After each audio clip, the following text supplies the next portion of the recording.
राधे राधे। आज आप सुनिए माघ मास महात्म का 25वां अध्याय। पिशाच कहने लगा कि हे मुनि, केरल देश का ब्राह्मण किस प्रकार मुक्त हुआ, यह कृपा करके विस्तार पूर्वक कहिए। देवदूती कहने लगा, केरल देश में वासु नाम वाला एक वेद पारंगत ब्राह्मण था।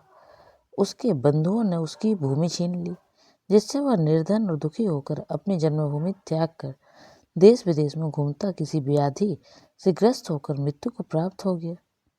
उसका कोई बांधव न होने के कारण उसकी औधर्व वैदिक क्रिया नहीं हुई और न ही उसकी दाह क्रिया हुई। इस प्रकार क्रिया के लोप होने से निर्जन वन में प्रेत होकर चिरकाल तक फिरता रहा। शीत ताप भूख प्यास के दुख से हाहाकार करता हुआ वह नंगे शरीर रोता फिरता था, परंतु उसको कहीं सद्गति नहीं दिखाई देती थी।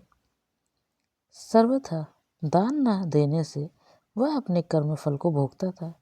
जो लोग अग्नि में आहुति नहीं देते, भगवान का पूजन नहीं करते, वे आत्मविद्या का अभ्यास नहीं करते, अच्छे तीर्थों से विमुख रहते हैं।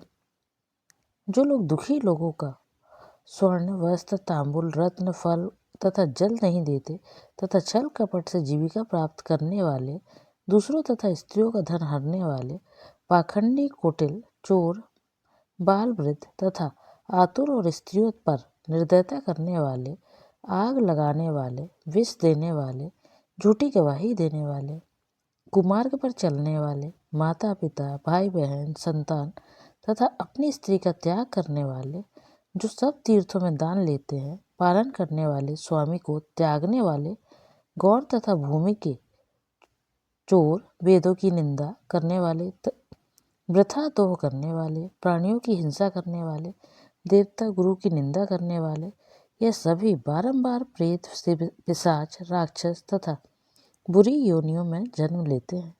अतः बुरे कर्मों से बचकर धर्म के कार्य तथा यज्ञ दान और तप आदि करने चाहिए, क्योंकि कर्म फल अश्वमेव मिलता है। इस प्रकार प्रेत की गति देखकर पाप कर्म कदापि नहीं करने चाहिए। ब्राह्मण कहने लगे कि इस प्रकार उस केरल ब्राह्मण ने उस पर्वत पर अधिक समय व्यतीत करके एक मार्ग में एक पाथिक को देखा, जो 2 गगरियों में त्रिवेणी का जल लिए हुए था। आनंद पूर्वक भगवान के चरित्र का गान कर रहा था। प्रेत ने उसका मार्ग रोककर कहा कि तुम डरो मत, इस गगरी का जल मुझको पिलाओ, नहीं तो मैं तुम्हारे प्राण ले लूंगा। देवदूती कहने लगा कि दुखी दुर्बल नंगे मुरझाए हुए तुम कौन हो, पैरों में से पृथ्वी को स्पर्श ना करके चलते हो। लोमस जी बोले, प्रेत यह वचन सुनकर कहने लगा कि मेरा ऐसा होने का कारण सुनो। मैंने कभी ब्राह्मणों को दान नहीं दिया, अत्यंत लोभी क्रियाहीन, दूसरों के अन्न से पलने वाला था। मैंने कभी किसी को भिक्षा नहीं दी, न दूसरों के दुख में दुखी हुआ। प्यासे प्राणियों को मैंने कभी जल नहीं पिलाया। मैंने कभी छाता जूता दान नहीं किया, न किसी को जल का पात्र पान या औषधि किसी को दी। न मैंने अपने घर में कभी किसी अतिथि को ठहरा कर उसका सत्कार किया। अंधे वृद्ध अनाथ और दीनों को मैंने कभी अन्न से संतुष्ट नहीं किया और ना ही किसी रोगी को मुक्त किया। न कभी ब्राह्मणों को दान दिया, न कभी अग्नि में हवन किया। वैशाख आदि मास में किसी को ठंडा जल नहीं पिलाया, न ही मैंने बड़ या पीपल का कोई वृक्ष लगाया, न किसी प्राणी को बंधन से छुड़ाया, कभी कोई व्रत करके शरीर को नहीं सुखाया। इस कारण मेरा पूर्व जन्म सब बुरे कार्यों में ही व्यतीत हुआ। मेरे पूर्व जन्म के कर्मों से ही मेरी यह गति हुई है। इस वन में व्याघ्र भेड़िए से बचा हुआ मांस तथा जंतुओं से खाने के से गिरे हुए फल, वृक्षों पर लगे हुए सुंदर फल तथा झरने का सुंदर जल सब ही मिलते हैं, परंतु देव इच्छा से मैं कुछ नहीं खा सकता। सर्प की तरह केवल पवन भक्षण करके जीवन व्यतीत करता हूँ।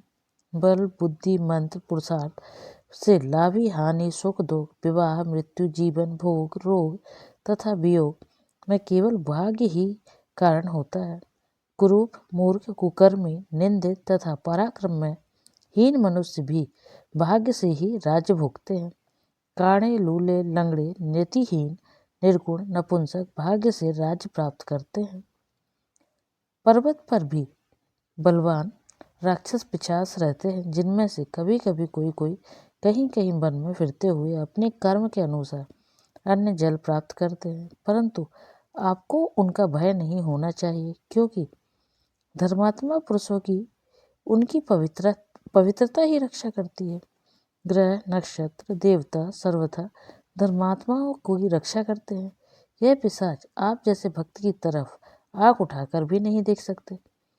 जो नारायण भगवान की भक्ति में से पवित्र रहता है, उसको प्रेत, पिशाच, पूतना कोई बाधा नहीं दे सकते। भूत, बेताल, पिशाच, गंधर्व, काकिन, साकिनी, ग्रह, रेवती, यज्ञ, मात्र ग्रह, भयंकर ग्रह, कृत्या, सर्व, कुष्मांड तथा दूसरे दुष्ट जंतु पवित्र वैष्णव की तरफ देख भी नहीं सकते।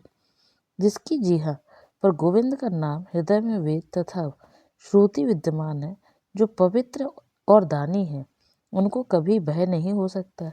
हे ब्राह्मण, इस प्रकार कर्मों का फल भोगता हुआ मैं यहाँ रहता हूँ, ऐसा सोचकर मैं शोक नहीं करता।